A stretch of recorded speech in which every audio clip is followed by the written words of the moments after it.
Ողջունում ենք բոլոր նրանց, ովքեր հետևում են մեզ Armenpress լրատվական գործակալության մամուլի կենտրոնում այսօր հյուրընկալել ենք Երևանի քաղաքապետարանի կանաչապատում եւ շրջակա միջավայրի պահպանություն համայնքային ոչ առևտրային կազմակերպության փոխտնօրեն Գևորգ Կարապետյանին եւ Էկո Աղբ հասարակական կազմակերպության ծրագրերի ղեկավար Վահե Սալահյանին։ Բարև ձեզ, շնորհակալություն, որ այստեղ եք։ Մենք այսօր խոսելու ենք Հրազդան գետի եւ Երևանյան լճի առափնյա տարածքների մաքրման ծրագրերից, շրջակա միջավայրի աղտոտվածությունից, ջրային ռեսուրսների եւ էկոհամակարգերի պահպանության խնդիրներից։ Խնդրեմ, պարոն Կարապետյան, երևի ձեզնից սկսենք։ Նախ հետաքրքիր է թե այս տարվա ընթացքում ինչ աշխատանքներ են նախատեսված կամ ինչ է արվել Հրազդանի գետի եւ Երևանյան լճի առափնյա տարածքների մաքրման ուղղությամբ, բայց մինչ արված աշխատանքին անցնելը կխնդրեմ ներկայացնեք, թե ինչպիսի իրավիճակ ունենք նշված հատվածներում, որքանով է աղբի խնդիրը սուր դրված եւ կան արդյոք հաշվարկներ, թե ինչ ծավալի մասին է խոսքը, խնդրեմ։ Նախ ողջունում եմ, շնորհակալություն հրավերի համար, սա շատ կարևոր և ցավոտ հարց է մեր քաղաքի համար, նամանավանդ Հրազդան գետի և Երևանյան լճի ափամերձ հատվածների իրավիճակը հաշվի առնելով, այս պահին Երևանյան լճի և Հրազդան գետի ափամերձ հատվածներում հավաքված են մեծ քանակի աղբ, թափոն, որը բերում է գետը և առաջանում է բնակիչների և տնտեսվարողների կողմից նետած աղբերի արդյունքում։ Հրազդանի գետը և Երևանյան լիճը շատ կարևոր է Երևան քաղաքի համար, քանի որ Հրազդան գետն ու Երևանյան լիճը լուծում են ոչ միայն Երևանի ոռոգման ջրի ապահովելու խնդիրը, այլ մեծ նշանակություն ունեն շրջապատի միկրոկլիմայի ձևավորման համար։ Այս տարի Երևանի քաղաքապետարանի նախաձեռնությամբ ապրիլ ամսին իրականացվել է մեծ շաբաթօրյակ, որին մասնակցել են Երևանի կանաչապատման և շրջակա միջավայրի հողակի և Երևանի աղբանության սանիտարական մաքրման հիմնարկների ավելի քան 550 աշխատակիցներ, մասնակցել են հասարակական կազմակերպություններ և մեծ թվով Երևանի բնակիչներ։ Միայն այդ օրվա ընթացքում Հրազդան կիրճի շաբաթօրյակը իրականացվել է Հաղթանակ կամրջից մինչև Դավթաշեն կամուրջ ընկած ամբողջ երկայնքով, միայն այդ օրը այդ հատվածից հավաքվել է ավելի քան 50 բեռնատար աղբ։ Աղբը մեր աշխատակիցների և քաղաքացիների կողմից տեսակավորվել է տեղում և ըստ նշանակության տեղափոխվել է տարբեր տեղեր։ Կենցաղային աղբը տեղափոխվել է աղբավայր, իսկ թափոնները ապակի, կարտոն, ստվարաթուղթ և պլաստիկ տեղափոխվել են վերամշակող կազմակերպություններ։ Երևանյան լճի մասով և Հրազդան գետի մաքրման մասով քաղաքապետարանը մշակել է և ավականու կողմից հաստատվել է մի ծրագիր, այս տարի մայիս ամսին է հաստատվել, որով պետք է բարեկարգվի և մաքրվի Հրազդան գետի և Երևանյան լճի ափամերձ հատվածները։ Մեծ ծրագիր է 22 թվականին, այս պահին նախագծման փուլում է, ներկայացվել է շրջակա միջավայրի նախարարություն հաստատման համար, բյուջեով պետք է գումար նախատեսվի դրա համար և 22 թվին մեծ ծավալի աշխատանք պետք է իրականացվի, կարելի է հիմա ներկայացնեմ, նշված հատվածի ափամերձ հատվածներում մոտ 15 հեկտար առկա է վնասակար բույսեր, որը ամեն մի բույս, որոնցից ամեն մի բույս տարեկան գոլորշացնում է մոտ 300 լիտր ջուր։ Այդ բույսերը աճում են գետի ափամերձ և լճի ափամերձ հատվածներում, թափոնների և աղբի վրա և գոլորշացնում են տարեկան գոլորշում մեծ ծավալի ջուր։ Սկզբնական մասում պետք է մաքրվի այդ հատվածները, հիմնական ղամիշներն են, այդ հատվածները պետք է մաքրվի աղբից, այնտեղ 12-13,000 տոննա աղբի մասին է խոսքը գնում, հա։ Պետք է մաքրվի աղբից, դրանից հետո նոր պետք է իրականացվի բարեկարգման աշխատանքներ, գետնի հարթեցում, լուսատների տեղադրում, ինչը ավելի հրապուրիչ կդարձնի մեր քաղաքացիներին։ Այո։ Այդտեղ նաև եթե չեմ սխալվում ճաղավանդակի տեղադրում պետք է։ Այո, ճաղավանդակի տեղադրում պետքա լինի, այո, Հրազդան գետի ափամերձ հատվածներում եւ մուտքը դեպի Երևանյան լիճ ճաղավանդակներ պետքա դրվի, աղբա որս կատարվի։ Այսինքն աղբը մուտք չի գործի Երևանյան լիճ, ճաղավանդակները ինչ որ պարբերականությամբ կմաքրվեն, հա, որ այդ հավաքված թափոնները եւ այդ աղբը մուտք չգործի դեպի լիճ։ Ներողություն մի ճշտում 13,000 տոննա որ ասիկ մոտավոր դա եւ Հրազդան գետնա եւ Այո, լիճը, այո, երկուսը իրար։ Այդ ծավալի մասին է խոսքը։ Այո։ Մինչ կշարունակենք թե հավաքագրումից հետո ինչ է նախատեսվում, կխնդրեմ պարոն Սալահյանին անդրադառնալ թեմային, այստեղ մենք ինչ խնդիրների ենք բախվում, արդյոք սա միայն քաղաքացիների կողմից, անհատների կողմից թույլ տված բաց թողում է, թե համակարգային խնդիրներ են։ Շնորհակալություն ողջունում եմ մեր բնակիչներին, հեռուստադիտողներին, շնորհակալություն հրավերի համար։ Անշուշտ մենք գործ ունենք համակարգային հիմնախնդրի հետ եւ մենք միշտ քարոզում ենք, որ յուրաքանչյուր համակարգային խնդիր անկախ ոլորտից, ինչպես այստեղ տեսնում եք, մենք գոլեգաներով նստել ենք ու մի մասս ներկայացնում է պետական հատվածը, մի մասս ներկայացնում է բնակիչ կապը որպես շղթայի մի մաս, մենք միշտ կարոզում ենք, որ պետք է համակարգային խնդիրների մաս կազմող բաղադրիչներ իրար հետ աշխատելով, իրար հետ ձեռքի տված լուծեն այդ խնդիրները, տալով համակարգային լուծումներ։ Խնդիրը այսպես ենք մենք տեսնում, որը որ եկեք չսահմանափակվենք միայն մեր հանրապետությունով, որովհետև խնդիրը կա ամբողջ աշխարհում, որովհետև մենք գործ ունենք մարդկային ներողություն եւ մտածելակերպի եւ հոգեբանության հետ, եւ այդ մարդը էական չէ, շարքային քաղաքացի է, բնակիչ որ ապրում է X քաղաքում գյուղում, թե X բիզնես գործունեություն ծավալող անհատ է, որևէ տարբերություն չենք դնում։ Եվ լրացնելով զրուցակցից մեջ բերած տվյալները, շատ ողջունել է, որ նման մասշտաբային ծրագիր է նախատեսվում եկող տարի, որին որ մենք մշտապես աջակցել ենք ու շարունակելու ենք աջակցել, որովհետև դա մեր պարտքն է ու առաքելությունը, ու լրացնելով վիճակագրական տվյալներին, ինչ խնդիրներ ունենք այս առումով, ամենաթարմ տվյալները, որ արված են Հայաստանի եւ մասնավորապես մայրաքաղաքի մասշտաբով, վերաբերում են 19 թվականին, որի ընթացքում, եթե պայմանական վերցնենք այս չարչերկված թափոնները, հա, պլաստիկ, թուղթ, ստվարաթուղթ, տապակի, ապա հետաքրքիր է, որ Հայաստանում թափված 510,000 տոննայի չափ աղբի մեջ մինչև 35%-ը կազմել են կենցաղային սնունդը,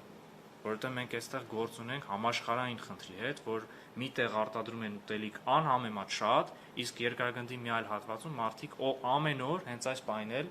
մահանում են սովից։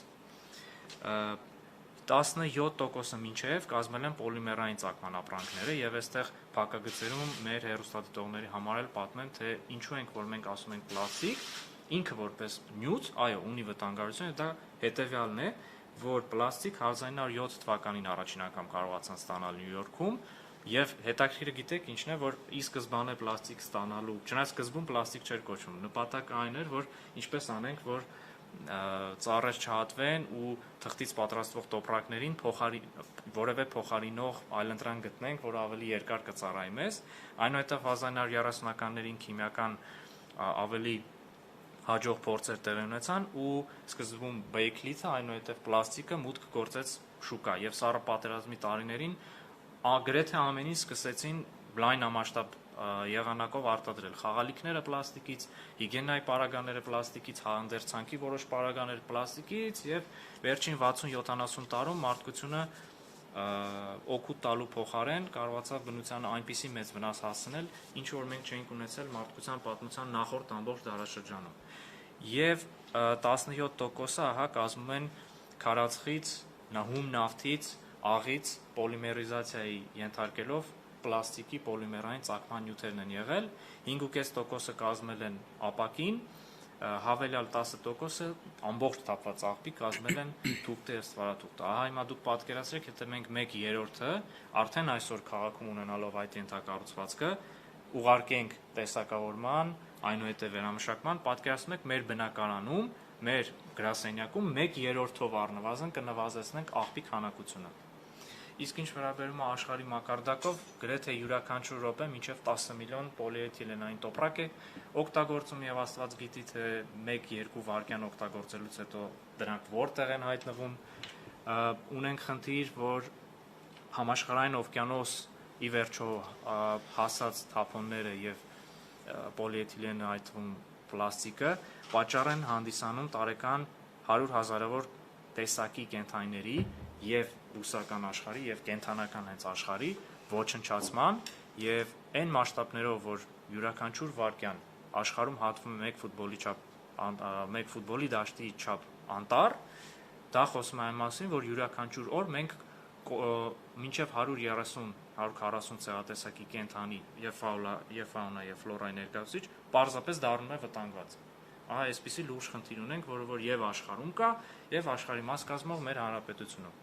Մի այսպիսի ճշտում ես որ ասում եմ համակարգային խնդիրներ ինչ նկատի ունի։ Հիմա ենթադրենք հաջողությամբ ծրագիրը իրականացվեց 2022-ին այս ամբողջը մաքրվեց։ Բայց դա դեռ չի նշանակում, որ մաքրելուց հետո տարածքում նորից աղբ չի թափվելու։ Միանշանակ։ Թե Հրազդան գետի հետ մոտակա հատվածներում գտնվող ռեստորանները եւ այլ կառույցները, թե տնտեսվարողները, որոնք կարող են բերել իրենց թե քաղաքացիները եւ քաղաքացիները, այո։ Հիմա մենք ինչ լուծում ենք առաջարկում, բացի մաքրումից, դրանից հաջորդող ինչ է լինել։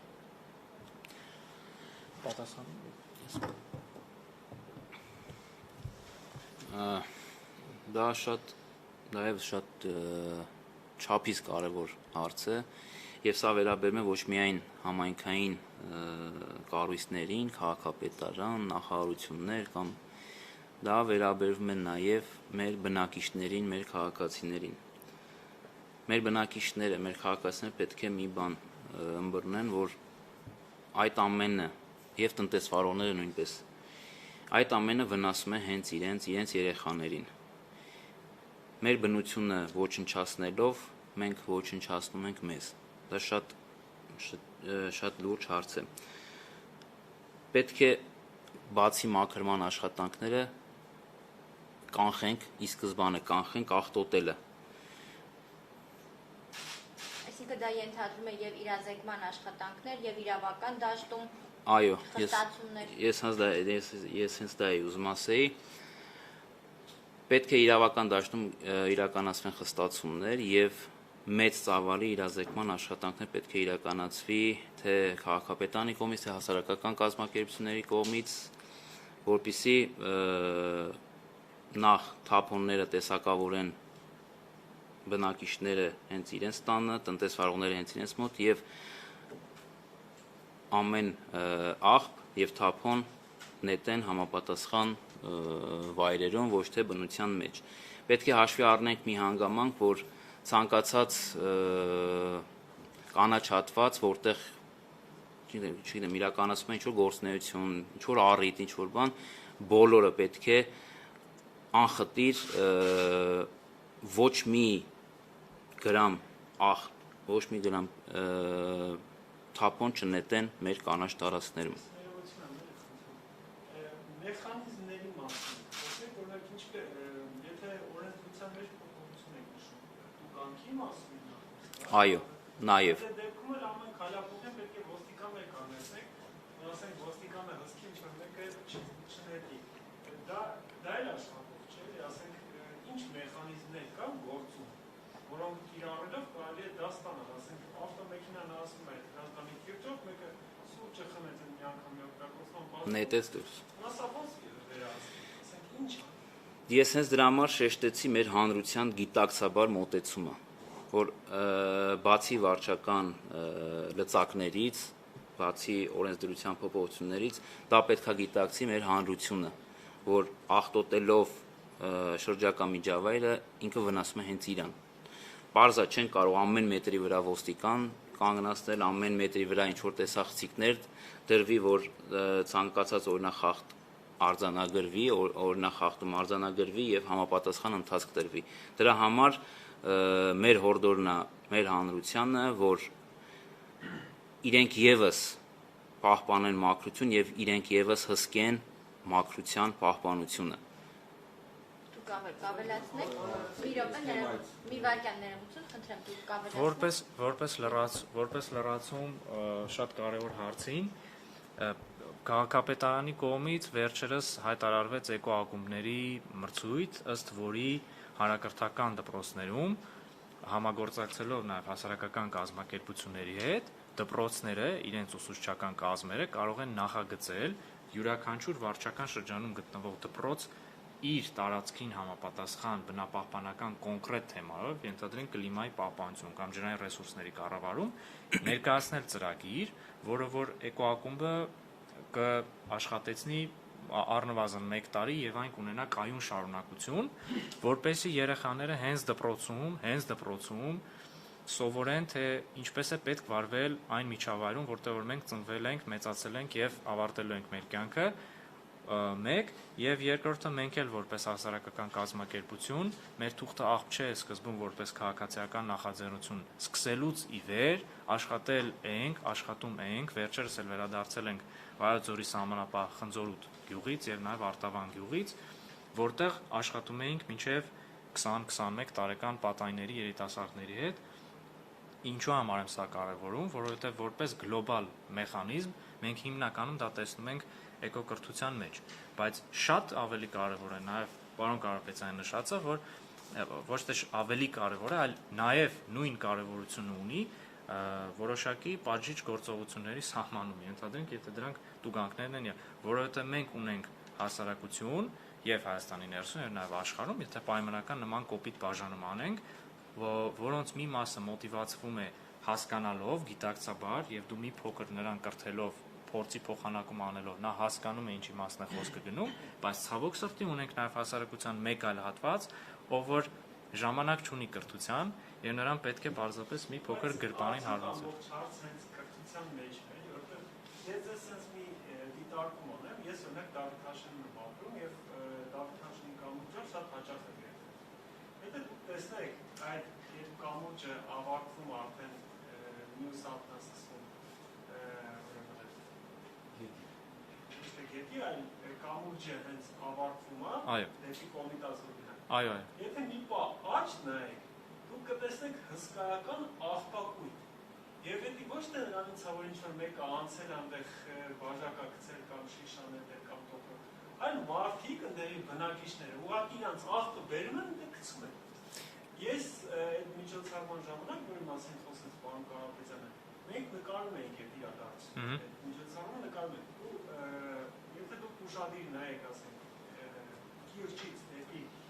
բարձրահարկներ, որտեղ կան, դուք կտեսնեք սենց մեծ աղբային կուտակումներ, մարդիկ ուղղակի իրենց աղբը գիտակցված, բերում են, գցում են մտածելով, որ դա աղբատեղի է։ Իրականում նման պատկեր կա Հայաստանի յուրաքանչյուր շրջանում ու շատ ավելի վատ պատկեր։ Սրա դեմ ինչ կա։ Տեսեք, իրականում ես մնում եմ այն կարծիքին, որ այն սկսվում եւ ավարտվում է կրթությամբ, ինչու, որովհետեւ մենք մարդ արարածներ ենք ու մեզ օժտել են գիտակցությամբ։ Շատ լավ, մեզ ասեցին սա աղբատեղի է, չէ՞։ Ես ինձ մոտ հարց առաջացնում եմ, թե ոչ, եթե ես սա թափում եմ այստեղ, կան ամաններ, թե ոչ, այստեղ թույլատրելի է այստեղ թափել, թե ոչ։ Ինձ դա ասողը իրավասություն, լիազորություն, հա, խնդրի մասին տեղյակ մարդ է եղել, թե ոչ։ Ես ինքս իմ մեջ հարցեր գեներացնում եմ, թե ոչ։ Երբ որ ես սկսեմ իմ մեջ հարցեր տալ, ինչ եմ ես անում, ինչքան եմ ես արտադրում, ուր եմ ես սա թափում, ուր է սա գնում, երբ որ ես սկսեմ մի փոքր ինքս ինձ հետ աշխատել, զարգացնել, հա, իմ այդ ունակությունները փնտրելու, հետաքրքրվելու, մտածելու, մենք շատ հաճախ չենք մտածում։ Երբ որ ես սկսեմ ինքս ինձ հարց տալ, ես իմ օրինակով եմ պատասխանում, որ երբ որ ես սկսեցի մեր ընտանիքում հարցնել, հա, լավ ժողովուրդ, մենք ինչ ենք սա անում, հետաքրքիր է սա ուր է գնում, փաստորեն կան այսպիսի խմբեր, կան այսպիսի կազմակերպություններ, տեսնես իրենք ինչ են, եւ այդտեղից արդեն կամած ես 3 տարի առաջ տեղյակել չէի, որ կան Հայաստանում վերամշակման ենթակառուցվածքներ, բայց երբ որ դու սկսում ես քեզ հարց տալ, նոր արդեն շարունակությունը լինում է այն շարունակությունը, որի մասին որ մենք ցանկանում ենք ու աշխատում ենք։ Շատ վերամշակումից խոսեցինք, պիտի խնդրեմ նշեք նաև, քանի որ նախատեսված է մեծ ծավալի, զգայական ծավալի թափոնների հավաքում Երևանյան լճից եւ Հրազդան գետից, վերամշակման համար, տեսակավորման համար ինչ աշխատանքներ եք նախատեսում։ Ուրեմն նախ կանաչապատման, Երևանի կանաչապատման եւ շրջակա միջավայրի պահպանություն հողակը սկսել է պիլոտային ծրագիր ամբողջ Երևան քաղաքով եւ 12 վարչական շրջաններում 135 հասցեներում տեղադրել է 405 թափոնամաններ։ Այսինքն ամեն հասցեում 3 թափոնաման առանձնացված ապակու, պլաստիկի եւ թղթի ստվարաթղթի համար։ Պիլոտային ծրագիրը ամբողջությամբ մտել է իր աշխատանքի մեջ այս տարվա մարտ ամսից ամբողջ Երևան քաղաքով բացի մեր 135 հասցեներից կանաչապատման հողակը թափոնների տեսակավորման վարչությունը կանաչապատման հողակի նաև հավաքագրում է ավելի քան 500 տնտեսվարողների կողմից տեսակավորված թափոնները։ Ամբողջ թափոնները տեղափոխվում են վերամշակող կազմակերպություն, երկրորդական կամ երրորդական մշակման։ Ես մի տվյալ կարող եմ ասել, միայն այս վերջի 4 ամիսների ընթացքում, ինչ եմ ասում 4, որովհետև մարտի 1-ից մենք ամբողջությամբ տեղադրեցինք, մարտի 1-ին արդեն տեղադրել ենք 135 հասցեներում մեր թափոնամանները, միայն վերջի 4 ամիսներում հողակի կողմից տեսակավորվել եւ վերամշակող կազմակերպություններին է հանձնվել 260 տոննա թափոն, որից 230-ը ստվարաթուղթ, մոտ 10-11-ը ապակի, 16-17 տոննան էլ եղել է պլաստիկ։ Ներեցեք, պլաստիկը 10-11 տոննա, ապակին 17 տոննա։ Պիլոտային ծրագրի վերլուծություններից հետո կանաչապատման եւ շրջակա միջավայրի հողակը կիրականացնի մոնիտորինգային աշխատանքներ եւ դրա արդյունքում ամենայն հավանականությամբ կավելացնի հասցեները եւ կավելացնի տեխնիկան, որը կսպասարկի ամբողջ քաղաքի թափոնների հավաքագրումը։ Այս մասով եւս մեծ անելիքներ կա թե իրազեկման հանրության շրջանակում եւ թե հասարակական կազմակերպությունների կողմից։ Այսինքն այս պիլոտային ծրագրի փորձը կամ արած հաջողությունները փոխանցել եք 2022-ին հենց այս Հրազդանի քիրջի եւ Երևանյան լճի ծրագրում։ Չէ, դրանք առանձին ծրագրեր են, սա հողակն է իրականացնում, դա Երևանի քաղաքապետարանի բնապահպանության վարչությունը։ Դրանք սինխրոն իրար հետ կարող են արվել եւ համահունչ են, բայց դրանք տարբեր ծրագրեր են։ Մեր այս պիլոտային ծրագրերի մեջ նաև մտնում է իրազեկման աշխատանքները, որը իրականացվում է հողակի կողմից եւ նույնպես այս անգամ պետք է նշեմ Վահենց կազմակերպությունը, որոնք մեծ աջակցություն են ցուցաբերում իրազեկման աշխատանքներում մեզ եւ պետք է հանրությունը եւս իրազեկվի, թե ինչ է թափոնը, ինչ վնաս է տալի դա մեր բնությանը, նետելով բնության մեջ։ Շատ լավ, եթե կարելի է բաժան վնասներից խոսենք, ինչպիսի բացասական հետևանքներ են ունենում եւ այսպիսի զգայական ծավալի աղբեկ ու տապում Հրազդանի կիրճում, Երևանյան լճում եւ ընդհանրապես նման ջրային տարածքներում։ Շատ կարճ նաև նախորդ հարցին որպես լրացում ասեմ, որ հողակի ու վարչության հետ միասին ունենք նախագծած մի քանի մեխանիզմներ իրազեկման առումով եւ այս տարվա ընթացքում դրանք փորձարկենք, եկող տարի արդեն աստված առաջ ավելի դրանց մասշտաբները մեծացնելու համար, իսկ ինչ վերաբերում է կոնկրետ խնդիրներին, դրանք բազմաթիվ են, առողջապահական խնդիրներ, ինչպես քիչ առաջ նշեցի, բոլորիս կողմից չարչարված պլաստիկը ստեղծվել է պիրոլիզի ներողություն, պոլիմերիզացիայի արդյունքում քարածուխ, հումնավթ, ցելյուլոզա եւ այլն։ Հիմա պատկերացրեք, բացի այս որ մենք բնական պաշարներ ենք սպառում սա արտադրելու համար, հիմա դուք պատկերացրեք, եթե մոտավորապես 1 տոննա քանակությամբ պլաստիկ կամ պոլիէթիլենային տոպրակ կուտակենք արեգակի ուղիղ ճառագայթների ներքո։ Դրանք արեգակի ճառագայթների ներքո կարողանում են մասնիկները անջատվել, սկսում է արտադրվել այնտեղ գազ, որն էլ որ բարձրանալով մթնոլորտ նպաստում է CO2 ածխաթթու գազի մասշտաբների մեծացման։ Արդյունքում շարունակվում է օզոնի շերտի քայքայումը, արդյունքում մենք ունենում ենք եղանակի տաքացում, իսկ Սահարայում գալիս են անձրևներ եւ ձնային տեղումներ, հետո չենք հասկանում, թե այս անոմալիաները ինչ հետևանքով են։ Բացի այդ առողջական խնդիրներից, Հայաստանում մենք ունենք խնդիր թափոնները ջայլամի քաղաքականությամբ աղբը հողի տակ թաղելու։ Լավ, մենք հողի տակ դա թաղեցինք, կամ լավագույն դեպքում դա այրեցինք։ Չէ՞ որ դրանից արտազատված գազը նորից էական չի, մենք դա Երևանում այրեցինք, թե Գյումրիում այրեցինք։ Միևնույն է այդ մթնոլորտը, օդը, թթվածինը մենք ենք շնչելու բոլորս եւ ի վերջո դուք տեղյակ եք, որ Հայաստանի Հանրապետությունը բացի այլ գործոններից գտնվում է բավական բարձր հորիզոնականում քաղցկեղածին դեպքերի գրանցման առումով եւ սա եւս նպաստում է քաղցկեղների ստեղծմանը, առաջացմանը ներողություն։ Հողի տակ ենք թափում, այրում ենք դրանք,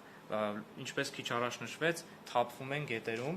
ենթադրելով, դե որ ջուր է, ինքը կտանի, կքշի այդ ամեն ինչը, բայց ոչ մի տեղ էլ դա չի քշում։ Այնուհետև դիֆյուզիայի ենթարկվելով հողի մասնիկների հետ, մենք ունենք բազում աղբյուրներ, բազում ջրային ակունքներ։ Այնուհետև այդ ամեն ինչը ներթափանցում են այդ ջրային ռեսուրսների մեջ։ Հայաստանի Հանրապետությունը այսօր ունի բազում ջրային ռեսուրսներ, աշխարհում եւ դա հայտնի փաստ է, բայց մենք ունենք դրանք կառավարելու ու սեփական հոգատար ծնողի պես դրանց վերաբերվելու խնդիր։ Եվ ինչպես մի քիչ առաջ նշեցի, մենք հարց չենք տալիս մեզ, եթե մենք դա հողի մեջ թաղեցինք, հետագայում այդ ցայտաղբյուրից ջուր ենք, չէ՞, խմելու։ Այդ չէ՞ որ այդ ջուրը առաջանում է այն միներալների կողքին, որտեղ որ մենք թափել ենք այդ ամեն ինչը, որը որ այդ քիմիական զանազան վնասակար ռեակցիաների արդյունքում է ստեղծվել։ Եվ դա հողի մեջ չի քայքայվում։ 4-5 դար չի քայքայվում։ Պայմանները, տարական սանիտար-հիգիենիկ պայմանները, մանավանդ որ այս շոքին հրազդանում շատերը գնում են լողալու, զովանալու եւ մի փոքր այն կողմ բոլորովին այլ վիճակ է, երբ այնքան թափոն կա, որ հատակը նույնիսկ չի երևում։ Հետևաբար խնդիրները, ինչպես նշեցի, եւ շատ են, եւ նաեւ փոխկապված են։ Բայց այդ յուրաքանչյուր խնդիր կարող է լուծվել այն ժամանակ, երբ որ մենք սկսենք մտածել ու ինքներս մեզ հարց տալ, ինքներս մեզ ենթարկել պատասխանատվության ու հաշվետու լինենք ինքներս մեր առաջ։ Մի կողմ թողնելով բոլոր այդ գեղագիտական ինչ-որ թրենդային վիճակները, որ էկոպայուսակ գրելը լավ է եւ այլն, բայց ինքներս մեզ մի հատ հարց տանք։ Ինչ ենք մենք անում, ինչքան ենք արտադրում եւ ինչ է դրա հետ տեղի ունենում, որովհետեւ 4-ից 5 դար նույն պոլիէթիլենային տոպրակական պլաստիկե շիշը, եթե մենք այնտեղ դեննետենք, մեր ծոռներն էլ դրանք կգտնեն այդտեղ եւ 4-5 դար շարունակ, սկսած 5-6 տարի ծխախոտի ծխուկը չքայքայվելուց մինչև 4-ից 5 դար, մեր արտադրած յուրաքանչյուր կենցաղային ապրանք չի ինքնակայքայվում։ Նախատեսում ագրեսիվ սոցիալական հովազների միջոցով է կամեջ, բայց շատ ագրեսիվ է։ Ինտերնետ եթե դուք մաքրեք եւ դրան զուգահեռ դրանից հետո չանեք, նորից կթափեն, եթե դուք իրազեկման ագրեսիվ է սոցիալական բավականին մատչելի նշեցիք ինչ հետևանքներ կունենա, բայց եթե անընդհատ դեպի կարճ հոլովակների տեսքով, այսինքն ինքը իր ազդեցություն ունենում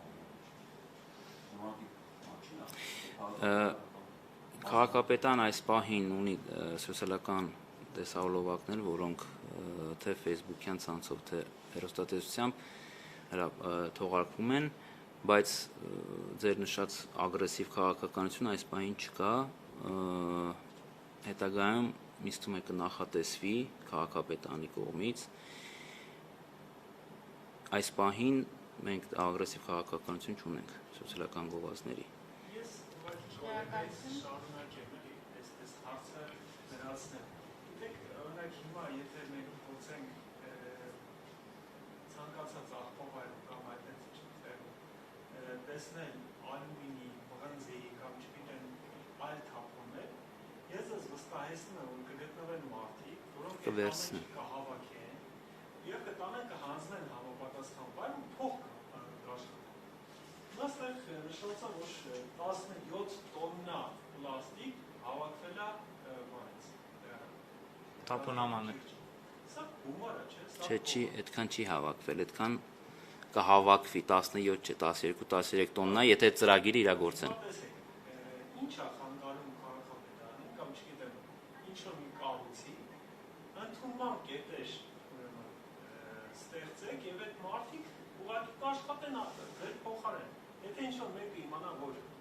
պլաստիկներ գինն ինչպես եւ ալումինը, ինչպես եւ բենզին, ինչպես եւ ասեմ ճուկուները մնացին։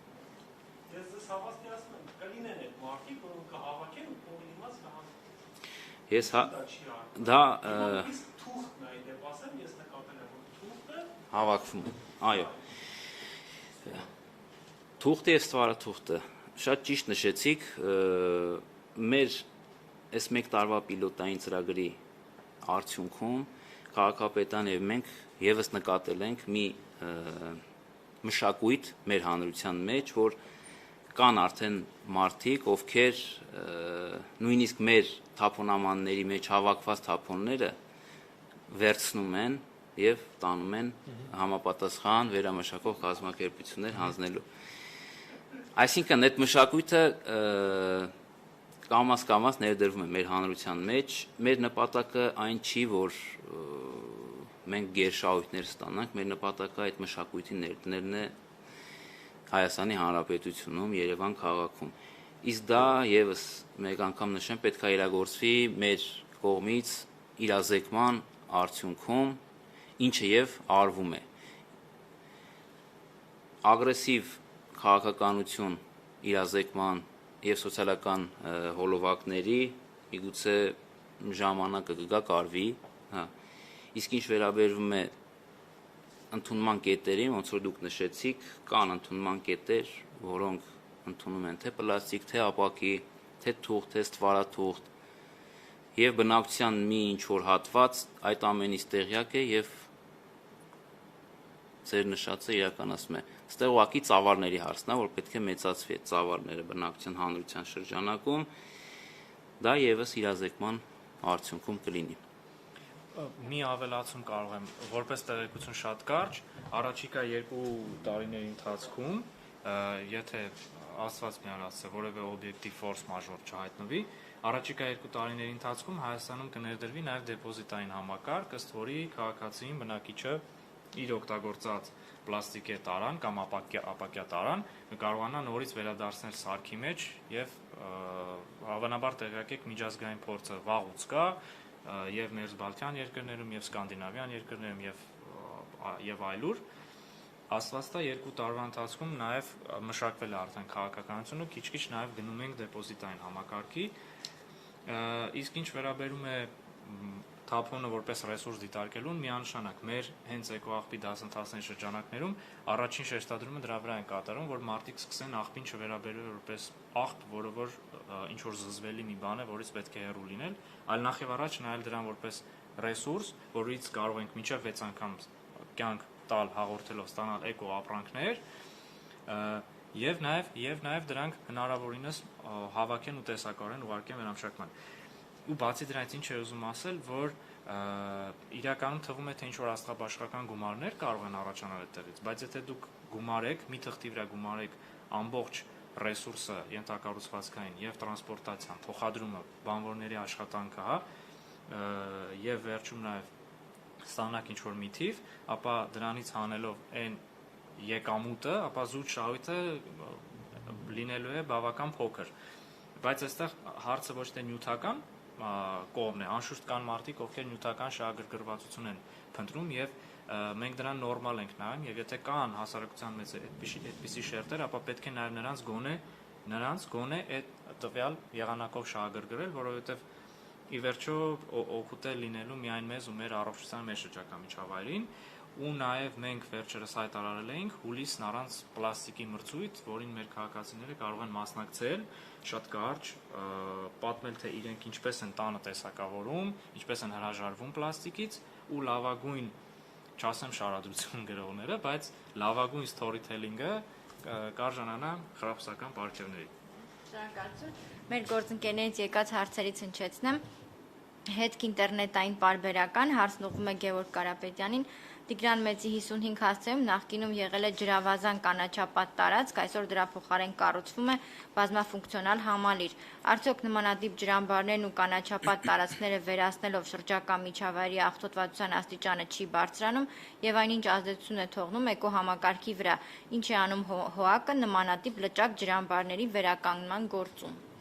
Տիգրան Մեծ 55 Այո։ Եթե չեմ սխալվում, այդ հասցեն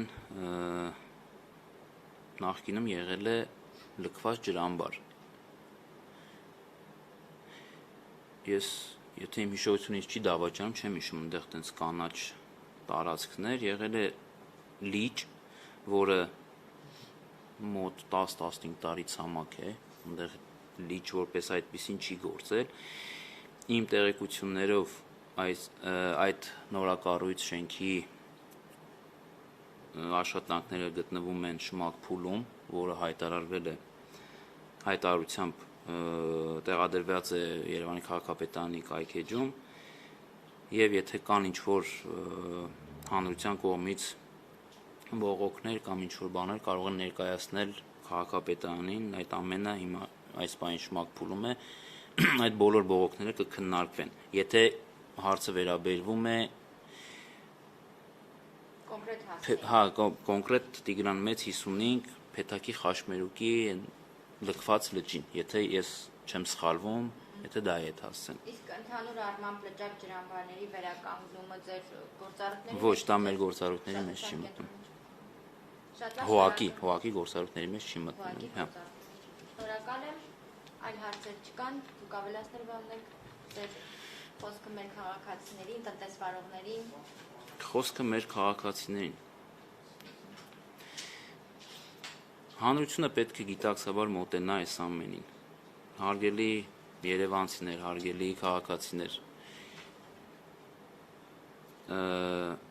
մաքուր պահելու ամենամեծ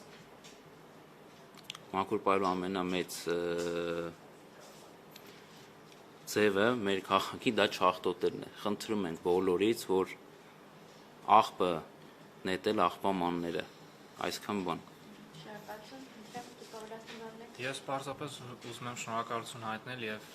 կազմակերպման եւ ուշադրության համար եւ մեր գոլեգաներին իրենց աշխատանքի համար։ Պարզապես սիրելի բնակիչներ, տնտեսվարողներ, եթե դուք ունենում եք ըստ ձեզ հրաշալի գաղափարներ, առաջարկություններ, ապա առաջարկում ենք պարզապես գրել, կապ հաստատել կամ կապի որևէ միջոցով տեղեկացնել այդ մասին ու փորձենք միասին իրականացնել, ինչպես որ Երևանյան լիճը վերջերս մաքրեցին մի խումբ ինքնակազմակերպված բնակիչներ առանց որևէ ինչ-որ լուրջ ֆինանսավորման, այդպես որ որևէ պարտքան այստեղ չկա, անշուշտ մենք գործ ունենք համակարգային խնդիրների հետ, բայց մենակ ձեր տված մենք կարողանանք սա գլուխ բերել, այսպիսով, եթե դուք կունենաք ինչ-որ հետաքրքիր գաղափարներ մեր միջավայրը ավելի մաքուր դարձնելու եւ պահպանելու համար, գրեք մեզ, կապվեք մեզ ու աշխատենք միասին դրանք իրականացնելու ուղղությամբ։ Շնորհակալություն շատ ձեր գործերին հաջողություն։